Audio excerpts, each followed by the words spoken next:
Fundamentals पर William O'Neill के मयूरेश जोशी। मयूरेश हमारे साथ जुड़ गए। Mayuresh, good afternoon. बताइए आज दोपहर क्या ट्रेड लेकर आए हैं आप? Afternoon, Arshita ji. Afternoon, Anuj ji. Afternoon, Viru ji. And good afternoon to all the panelists. I'll continue with my call जो 2 हफ्ते पहले दिया था Bikaji Foods. I think जो developments हो रहे हैं both in terms of gift city जहाँ पे लिकर अलाउ किया है, दूसरी I think जो इनपुट कॉस्ट में अच्छी खासी गिरावट देखने मिल रही है. In fact, input costs are expected to be even lower in the next financial year.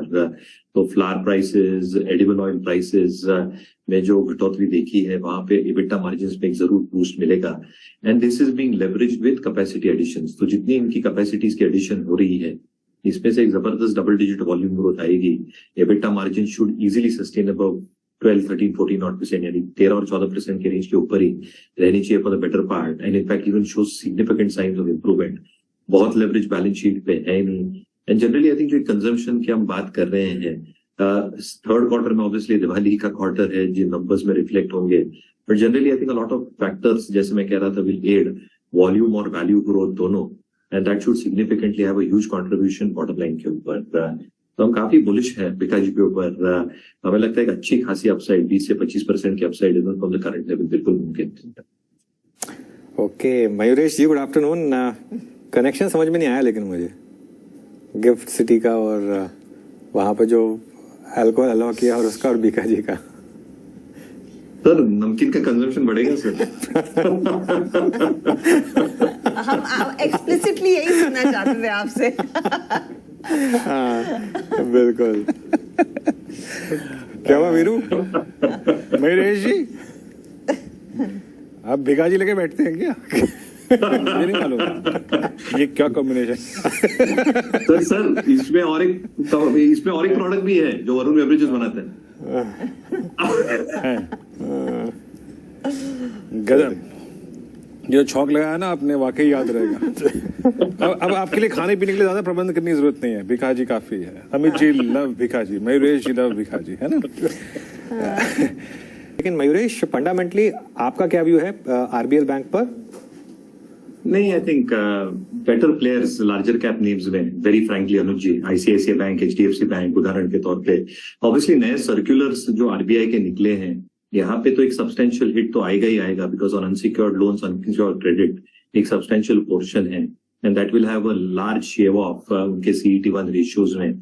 On top of that I think जो कल की न्यूज आई है ये भी एक सेंटिमेंटली डैम्पिंग न्यूज है और इसकी वजह से आई थिंक जो एक स्टेबल वे में हम एडवांसेस ग्रोथ देखते हैं because capital adequacy at some stage will be constrained, will be restricted to a certain extent. और अगर ये रिस्क वेटेड एसेट्स जो बेटर रिस्क का वेटेड एसेट्स है उनको चेज करते हैं तो शायद निफ्स में कॉम्प्रेशन देखने मिल सकता है.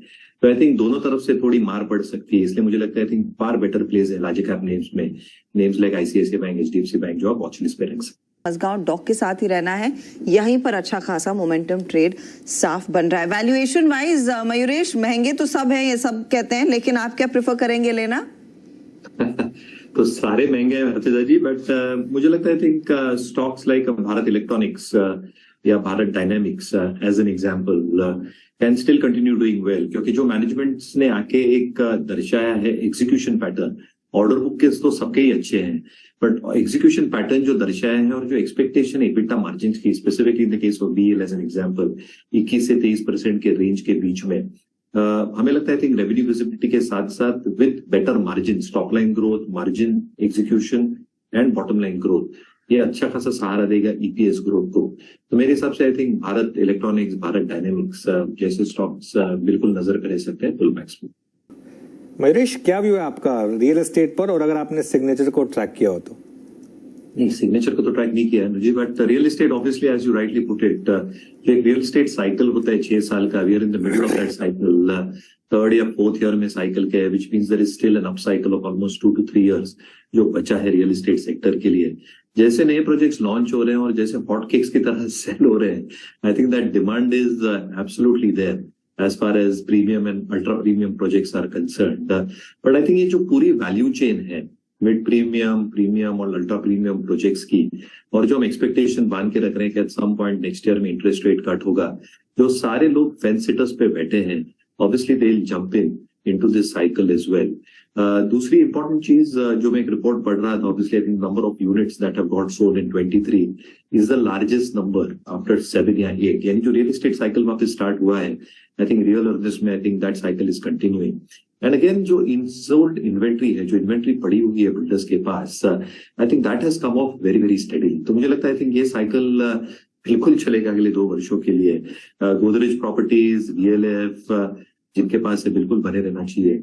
बट आई थिंक एंसिलरीज को ना भूले. तो मुझे लगता है I think players like Century Ply as an example जो प्लाईवुड में है, they have gone through a tough time पिछले 4 या 8 तिमाहियों में. इनपुट कॉस्ट बढ़ी थी, मार्जिन्स पे दबाव आया था, वर्किंग कैपिटल साइकिल बढ़ा था. But I think all those things are now being taken into consideration. अच्छा खासा आई थिंक एक लिया भी मिल रहा है in terms of margin expansion going forward. और एक्सपेक्टेशन ये है कि अर्निंग्स ग्रोथ ठीक ठाक आ सकती है.